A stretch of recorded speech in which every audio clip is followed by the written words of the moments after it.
Under a bruised sky smeared with dusk, the land lay cracked and waiting.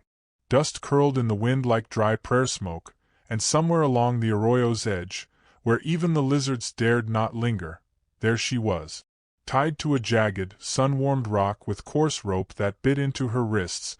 Eliza Whitmore didn't cry anymore. She'd done her crying when they left. When they kicked dirt over her skirts and said 4 girls were 4 mouths too many. When her husband's brother spat the word which like it meant woman who dared not die fast enough. But Eliza was a settler widow. She'd carried a rifle before a doll. She'd once tilled a field barefoot with a baby on her hip. She knew storms. She knew silence. And now, she knew how still the world went when your body became a burden to bury. The babies lay bundled in a tattered quilt beside her feet, 4 of them, barely breathing. Born beneath mesquite bark and blue sky 3 nights ago. All girls. All alive. Hope, Junie, Mercy, and Wren. She whispered their names over and over, like a hymn for someone else's soul. A raven passed overhead, its shadow slicing her cheek. Her mouth was dry as river rock. Her skin burnt red from sun and shame. She hadn't eaten in a day. But she hummed for them anyway, lullabies too soft for death to hear. Then, hoofbeat. Low. Steady. A man's shape crested the bluff, painted in twilight. She blinked. Thought maybe she'd died. But no ghost cast shadows that long, or rode with such quiet thunder. The rider came closer. Tall in the saddle, shoulders like oak beams. Straw-blonde hair tied back beneath a wide-brim hat. His face was unshaven, and his shirt stuck to him from trail sweat. No badge. No words. Just stillness. Like a prayer with a spine. Bo Ransom hadn't planned to ride this way. He'd meant to fetch feed from the post. But something about the vultures circling low and the silence below the ridge had drawn him down like a string pulled tight. He saw the shape on the stone, then the babies wrapped like beans in the dust.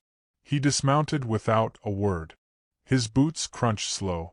Eliza raised her head. The braid that had once touched her waist was now full of twigs and blood crust. Her lips cracked as she whispered, "Don't wake them." Bo stopped. Kneeling by the edge of the rock, he took a pocket knife from his belt. The blade flashed once in the amber light. She flinched, not from fear, but from muscle memory. He said nothing, just sawed through the ropes, gentle as rain on parched ground. Her arms dropped limp at her sides. She gritted her teeth to keep from sobbing, not because of the pain, but because kindness was too much. He looked at the babies next, checking each one. Tiny mouths, twitching fists, pulse under soft throat skin. None dead yet. But they would be. Soon.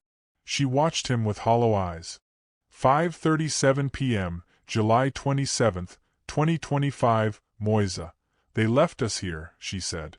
Tied me to the stone and said if God wanted the girls, he'd take 'em himself. Bo met her gaze. His voice was gravel-dragged slow. You're coming with me. She blinked. I can't walk. I got a mule. He lifted her like a sack of wheat, slow and sure. One by one, he wrapped each baby in his coat and tucked them in the cart he used to haul hay. She watched him through dazed tears. He moved like a man who knew storms, and survived them by staying quiet. By the time the moon rose, they were rolling through the canyon trail toward a place she didn't know. Her head leaned against the side of the cart. The babies whimpered now and then, but mostly slept, warm for the first time. Bo didn't speak, just drove. At the edge of a wide clearing, his homestead appeared like something carved out of silence. A small, sturdy house. One barn. One well. A clothesline moving like a ghost in the breeze. He parked the mule near the porch, then carried her inside. She winced when he laid her on the bed. Her arms trembled. Her body ached, but the sheets were clean. Bo made no comment, just fetched water, built a fire, then took a battered chair and placed it by the wall. Sat down with his rifle across his knees. She stared at the ceiling. You gonna ask what happened? No. Why not? I saw enough. The babies began to cry, almost as one. He stood again, took off his boots. rolled up his sleeve. "You hungry?" She nodded. He left. When he came back, it was with beans, hard bread, and warm milk. Enough to get her through the night. She fed the babies in turn, her body weak but determined. He watched only enough to be sure she didn't fall over. He slept outside her door. The next morning, the sun rose soft and gold. Eliza stirred to the smell of biscuits and bacon. She opened the door and found a midwife on the porch. Mabel Anders, round and stern, with a mouth like a gate that never closed. "Well, Lord Almighty," she said, pushing past. "He told me to bring linens and broth. Didn't say you had 4 of 'em." Eliza stood dumbly, arms around Mercy. Mabel made herself at home, boiling water, inspecting the girls, skiing and muttering. Bo was out feeding the hens. By noon, word had spread through town like prairie fire. "The widow's been taken in," folks said. By Bo Ransom of all people. Some called him strange. Others said he was touched with grief since his mother died last Christmas. A man who didn't speak unless spoken to. But Eliza, in her bones, knew something else. He'd seen her. Not as a burden. Not as shame. As a woman who refused to die quietly. That night she helped set the table. He said, quietly, "They need names." She nodded. One hand on Hope's back. "I've named them already. Tell me." Hope. She was first. Junie, she was stuck longest. Mercy came quiet and Wren came screaming. He smiled faintly. "Sounds like a hymn." She tilted her head. "Bo, why'd you stop?" He met her eyes. "You were left for dead. I don't leave things behind." Eliza's lip trembled. She turned before he could see her weep. The next 2 days passed in slow warmth. She swept, sat by the fire, changed blankets. He built a 4-cradle frame out of pine, his hands quiet and steady. Then came the knock. 3 men on horseback. Her in-laws. They dismounted like vultures, boots muddy and eyes cold. "We're here for her," the oldest said. "And them girls." Bo stepped out with his hands bare. "She's staying." "That ain't your choice." Bo's voice lowered. "You tied her to die. That forfeits kinship." The second man stepped forward, hand at his belt. "You threatening us?" Bo didn't flinch. "I'm marrying her. Today. You got no right here." Eliza gasped behind him. The men glared. "We'll be back." Bo turned. Eliza stood at the door, heart thudding.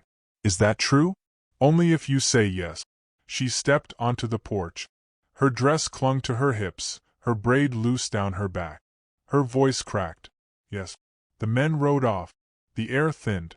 The tension dissolved like dust into dust. She reached for Bo's hand. "Let's do it now," she whispered. He squeezed it gently. "There's a Bible inside." And so they married under cottonwood shade, with 4 babies between them, and no crowd but the quiet. And the wind carried her name, not in shame, but as something soft and new. Eliza Ransom. The woman who was not left behind. The one he came for. 5:37 p.m., July 27, 2025. Moisa. Before you ride on, tell me, where in this wide, wind-worn world are you watching from? Drop your city or country in the comments.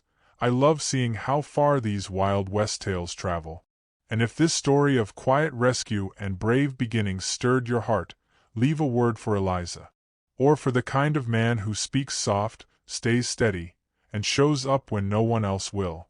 If you believe in love that grows from kindness, not noise, in homes built by healing hands, not haste, go ahead and like, comment, and subscribe.